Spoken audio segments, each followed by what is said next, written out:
ನಮಸ್ಕಾರ. ನನ್ನ ಹೆಸರು ತರುಣ್ ಅಂತ. ನಾನು KR ಪುರಮಿಂದ ಬರ್ತಾ ಇದ್ದೀನಿ. So by profession I am a software engineer. B G transformation studio ಬಗ್ಗೆ ನನ್ನ ಕ್ಲೋಸ್ ಫ್ರೆಂಡ್ ಬ್ರಿಜೇಶ್ ಅವರಿಂದ ನನಗೆ ಕೇಳ್ಪಟ್ಟೆ. ಸೊ ಆಗ ಅವರು ಪ್ರೀವಿಯಸ್ ಎಕ್ಸ್ಪೀರಿಯನ್ಸ್ ಎಲ್ಲ ಶೇರ್ ಮಾಡ್ತಾಯಿದ್ರು. ಅವ್ರ ಲಾಸ್ಟ್ ಬ್ಯಾಚಲ್ಲಿ ಬಂದಾಗ ಕೋವಿಡ್ ಟೈಮಲ್ಲಿ ವರ್ಕೌಟ್ ಹೇಗಿರುತ್ತೆ, ಯಾವ ಥರ ಇಲ್ಲಿ ಟ್ರೈನಿಂಗ್ ನಡೆಯುತ್ತೆ ಅಂತ. ಸೊ ಈ ವರ್ಷ ಜಾನ್ ಮಂತಲ್ಲಿ ಸೇರೋಣ ಅಂತ ಅವರು ನನ್ನ ಬಾ ಇಬ್ಬರು ಸೇರೋಣ ಅಂತ ನನ್ನ ಇದು ಮಾಡಿದರು. ಬಟ್ ಅವ್ರ ಪ್ರೀವಿಯಸ್ ಎಕ್ಸ್ಪೀರಿಯನ್ಸಸ್ಸು ಇಲ್ಲಿ ವರ್ಕೌಟ್ ಈ ಥರ ಇಂಟೆನ್ಸ್ ಆಗಿರುತ್ತೆ ಅಂತೆಲ್ಲ ಕೇಳ್ಪಟ್ಟು ನಾನು ಅದನ್ನ ಕೇಳಿನೇ ನನಗೆ ಇಲ್ಲ ಬೇಡ ನನಗಾಗಲ್ಲ ನೀನು ಹೋಗು ಅಂತ ಹೇಳಿದ್ದೆ. ಬಟ್ ಅದೇಗೋ ಗೊತ್ತಿಲ್ಲ, ಏಪ್ರಿಲ್ ಬ್ಯಾಚ್ಗೆ ನಾನು ನಮ್ಮ ಫ್ರೆಂಡು ಸೇರಿಕೊಂಡ್ರಿ ಇಬ್ಬರೂ. ಸೊ ಸ್ಟಾರ್ಟಿಂಗ್ ಜಾಯ್ನ್ ಆದಾಗ ಒನ್ ವೀಕ್ 2 ವೀಕ್ ಸ್ವಲ್ಪ ಈಸಿಯಾಗೇ ಇತ್ತು. ಅವ್ರು ಹೇಳ್ದಷ್ಟು ಕಷ್ಟ ಆ ಥರ ಅನಿಸಿಲ್ಲ. ಬಟ್ ಹೋಗ್ತಾ ಹೋಗ್ತಾ ಲೈಕ್ ಹೆಂಗಂದರೆ ವರ್ಕೌಟ್ಸ್ ಆಗಲಿ ನಮ್ಮ ಡೈಲಿ ರೊಟೀನ್ ಆಗಲಿ ಚೇಂಜ್ ಆಗ್ತಾ ಹೋಯಿತು. ಇಂಟೆನ್ಸ್ ಆಯಿತು ವರ್ಕೌಟು. ಬಟ್ ನನಗೆ ಅಂದ್ಕೊಂಡಿದ್ದೆ 90 ಡೇಸ್ ಅಂತ ಸೇರಿಕೊಂಡಿದ್ದು, ಇಲ್ಲಿ ತನಕ ಬರ್ತೀನಿ ಅಂತ ನನ್ನ ಜೀವನದಲ್ಲಿ ಅಂದ್ಕೊಂಡಿದ್ದಿಲ್ಲ. KR ಪುರಮಿಂದ ನನಗೆ ಆಲ್ಮೋಸ್ಟ್ ಇಲ್ಲಿಗೆ ಬರೋಕ್ಕೆ ಒಂದು 1.5 hour ಆಗುತ್ತೆ ಟ್ರಾಫಿಕಲ್ಲೆಲ್ಲ ಸೇರಿ. ಅಲ್ಲಿಂದ ಇಷ್ಟು ದೂರ ಬಂದು ನನಗೆ ಬಾಡಿ ಆಗಿರೋ ಟ್ರಾನ್ಸ್ಫಾರ್ಮೇಷನ್ಗೆ ನನಗೆ ತುಂಬ ಖುಷಿ ಇದೆ. ಸೊ ಇಲ್ಲಿ ಹೇಗಾದರೆ nothing out of the box. ಇಲ್ಲಿ just pure hard work, discipline, consistency.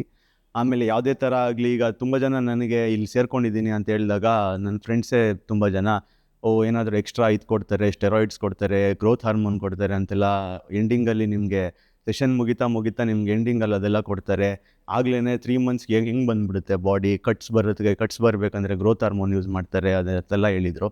But ಇಲ್ಲಿ ಇದೊಂಥರ ಬೇರೆ ಪ್ರಪಂಚನೇ ಅಂತಲೇ ಹೇಳ್ಬೋದು. ಇಲ್ಲಿ ಈ ಥರ ಫಿಟ್ನೆಸ್, ಈ ಥರ ಟ್ರೈನಿಂಗ್ ನಾವು ಎಲ್ಲೂ ನಿಮ್ಗೆ ಸಾಧ್ಯನೇ ಇಲ್ಲ ತೊಗೊಳಕ್ಕೆ. ಯಾಕಂದರೆ ಇಲ್ಲಿ Bharath sir is one of the best coaches in this industry. ನಾವು ಸುಮ್ಮನೆ ಹೇಳಿದ್ರೆ ಈ ಥರ ಎಕ್ಸಾಜರೇಟ್ ಅನ್ಸ್ಬೋದು. ಬಟ್ ಇಲ್ಲಿ ಬಂದು ಆ ಎಕ್ಸ್ಪೀರಿಯನ್ಸ್ ಫೀಲ್ ಮಾಡಿದಾಗೇ ಗೊತ್ತಾಗೋದು ಯಾವ ಥರ ಇರುತ್ತೆ ವರ್ಕೌಟ್ ಇಲ್ಲಿ ಅಂತ. ನಾನು ನಿಜವಾಗ್ಲೂ ಇಲ್ಲಿವರೆಗೂ ಬರ್ತೀನಿ ಅಂತ ಅಂದ್ಕೊಂಡೇ ಇದ್ದಿಲ್ಲ. ಸೊ ಡೇ 1 ನಾನು ಜಾಯ್ನ್ ಆದಾಗ my body fat percentage was 27.3%. So I think now I am below 15. Just pure hard work, ಆಮೇಲೆ ಕಾರ್ಡಿಯೋ, ಸ್ಟೆಪ್ಸು ಅವೆಲ್ಲ ಆನ್ ಪಾಯಿಂಟ್ ಇತ್ತು. ನಂದು ಡಯಟ್ ಆಗಲಿ, ಕಾರ್ಬ್ ಝೀರೋ ಆ ಥರ ಎಲ್ಲ ಏನೂ ಇಲ್ಲ. ನಾರ್ಮಲ್ ರೈಸ್ ಇಂಟೇಕ್ ತೊಗೊಳ್ತಾ ಇದ್ದೆ. ಪ್ರೋಟೀನ್ ಇಂಟೇಕ್ ಜಾಸ್ತಿ ಮಾಡ್ತಾಯಿದ್ದೆ ನಾನು ಡಯಟಲ್ಲಿ. ಅಂದರೆ ಏನು ಹೊಸ ಥರದ್ದೇನೂ ಇಲ್ಲ. ಜಸ್ಟ್ ಏನಂದರೆ ಕನ್ಸಿಸ್ಟೆಂಟಾಗಿರಬೇಕು, ಸೆಷನ್ ಮಿಸ್ ಮಾಡಬಾರ್ದು ಅಷ್ಟೇ, ಬೇರೆ ಏನೂ ಇಲ್ಲ ಇಲ್ಲಿ. ಆಮೇಲೆ ಡಯಟ್ ಅಂತ ಬಂದಾಗ ಇಲ್ಲಿ ಏನೂ ಔಟ್ ಆಫ್ ದ ಬಾಕ್ಸ್ ಅಂತ ಏನೂ ಇಲ್ಲ. ನಾರ್ಮಲ್ ಡಯಟೇ. ಡೈಲಿ ಫಿಶ್ಶು, ಚಿಕನ್ನು, ಕಾರ್ಬ್ಸ್ಗೆ ರೈಸು, ಸ್ವೀಟ್ ಪೊಟ್ಯಾಟೊ, ಏನಂದರೆ ಪ್ರೋಟೀನ್ ಇಂಟೇಕ್ ಜಾಸ್ತಿ ಮಾಡಿಕೊಂಡೇ ಬಂದೆ ನಾನು. ನಾರ್ಮಲ್ ಸಪ್ಲಿಮೆಂಟ್ಸ್ ಏನು ಕನ್ಸ್ಯೂಮ್ ಮಾಡಬೇಕು ಅಷ್ಟೇ ಕನ್ಸ್ಯೂಮ್ ಮಾಡ್ತಾಯಿದ್ದಿದ್ದು. ಅದು ಬಿಟ್ಟು ಬೇರೆ ಏನು ಎಕ್ಸ್ಟ್ರಾನೂ ಇಲ್ಲ. ಇಲ್ಲಿ ಟೈಮ್ ಅಂದರೆ ಟೈಮು ಭರತ್ ಸರ್ದು. Even if you are late by 5 minutes burpees walk ಮೇಲೆಯಿಂದ ಕೆಳಗಡೆ ಒಂದು 100 ಸತಿ ಹಚ್ತಾರೆ, 50 ಬರ್ಪೀಸು. ಪನಿಷ್ಮೆಂಟ್ ಅಂತೂ ಸಿಕ್ಕಾಬಟ್ಟೆ ಇರುತ್ತೆ. ಬಟ್ ಅದೆಲ್ಲ ಎಸ್ಕೇಪ್ ಆಗಬೇಕಂದ್ರೆ you have to be on time.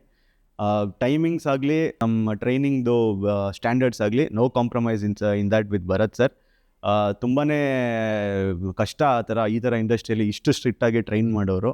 ನಾನಂತೂ ಲೈಕ್ ಬೇರೆ ಜಿಮ್ ಎಲ್ಲೋ ಒಂದು 2-3 ಕಡೆ ಹೋಗಿದ್ದೆ. ಬಟ್ ಈ ಥರ ಎನ್ವೈರ್ನ್ಮೆಂಟು, ಈ ಥರ ಎಕ್ಸ್ಪೀರಿಯೆನ್ಸು ಒಂಥರ ಜಿಮ್ ಅಂದರೆ ಇದು you cannot tell this as a proper gym ಅಂತಲೂ ಹೇಳಲಿಕ್ಕಾಗಲ್ಲ. ಒಂಥರ ಒಂದು ಹ್ಯಾಪಿ ಎನ್ವೈರ್ನ್ಮೆಂಟ್ ಥರ. ಒಳಗಡೆ ಬರಬೇಕಾದ್ರೆ ಭಯ ಆಗುತ್ತೆ, ಅಯ್ಯೋ ಇವತ್ತೇನಿರುತ್ತೋ ವರ್ಕೌಟು, ಇವತ್ತು ಎಷ್ಟು ರೆಪ್ಸ್ ಮಾಡಿಸ್ತಾರೋ, ಇವತ್ತೇನು ಮಾಡ್ತಾರೋ ಅಂತ. ಬಟ್ ಸೆಷನ್ ಮುಗಿಸಿ ಆಚೆ ಹೋದಾಗ ಇಲ್ be a hole different kind of vibe ಅಂತಲೇ ಹೇಳ್ಬೋದು. ಆ ಎಕ್ಸ್ಪೀರಿಯೆನ್ಸು ಏನಂದರೆ ಇಲ್ಲಿ ಬಂದು ಅದನ್ನ ಫೀಲ್ ಮಾಡಿದ್ರೇ ನಿಮ್ಗೆ ಆ ಎಕ್ಸ್ಪೀರಿಯೆನ್ಸ್ ಗೊತ್ತಾಗೋದು. ಇನಿಷಿಯಲ್ ನಾನು ಬಂದಾಗ ಹೇಳ್ಬೇಕಂದ್ರೆ ನನಗೆ ಸ್ಕ್ವಾಟ್ಸೇ ಆಗ್ತಿದ್ದಿಲ್ಲ ನಾನು ಬಂದಾಗ ಸ್ಟಾರ್ಟಿಂಗಲ್ಲಿ. ಈಗ 100 ಸ್ಕ್ವಾಟ್ಸ್ 1 ಗೋನಲ್ಲಿ ಹೋಗುತ್ತೆ ನನಗೆ. ಪುಲಪ್ಸ್ ಆಗಲಿ, ಸ್ಟಾರ್ಟಿಂಗ್ ಬರಬೇಕಾದ್ರೆ ಹಾಫ್ ಪುಲಪ್ಗೆ ನನಗೆ ಆಗ್ತಾಯಿತ್ತು. ಈಗ ಐ ಕ್ಯಾನ್ ಡೂ 5 ಪುಲಪ್ಸ್ ಇನ್ ಅ ಗೋ.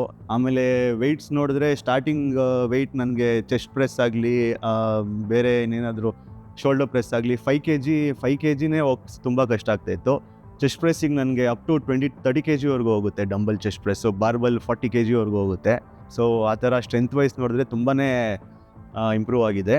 ತುಂಬ ಜನ ಹೇಳ್ದಂಗೆ ಈ ಥರ ಹೆಂಗೆ ಬಂದುಬಿಡುತ್ತೆ ಬಾಡಿ, 90 ಡೇಸ್ ಹೆಂಗೆ ಟ್ರಾನ್ಸ್ಫಾರ್ಮ್ ಆಗೋಕ್ಕಾಗುತ್ತೆ, ಏನು ಎಕ್ಸ್ಟ್ರಾ ಮೆಡಿಸನ್ ಆಗಲಿ, ಅದೇನೇನೋ ಇಂಜೆಕ್ಷನ್ ಅಂತ ಏನೇನೋ ಹೇಳ್ತಾಯಿದ್ರು.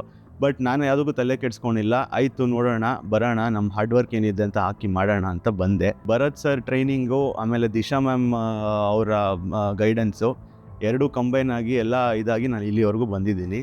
So this is my 4th month in BG Transformation Studio, and a very big thanks to Bharat sir and for my friend Brijesh, because ಅವರಿಲ್ಲ ಅಂದಿದ್ದ ನಾನು ಇಲ್ಲಿವರೆಗೂ ಬರೋಕ್ಕೂ ಆಗ್ತಾ ಇದ್ದಿಲ್ಲ. So it was a very, very beautiful journey for me in BG Transformation Studio.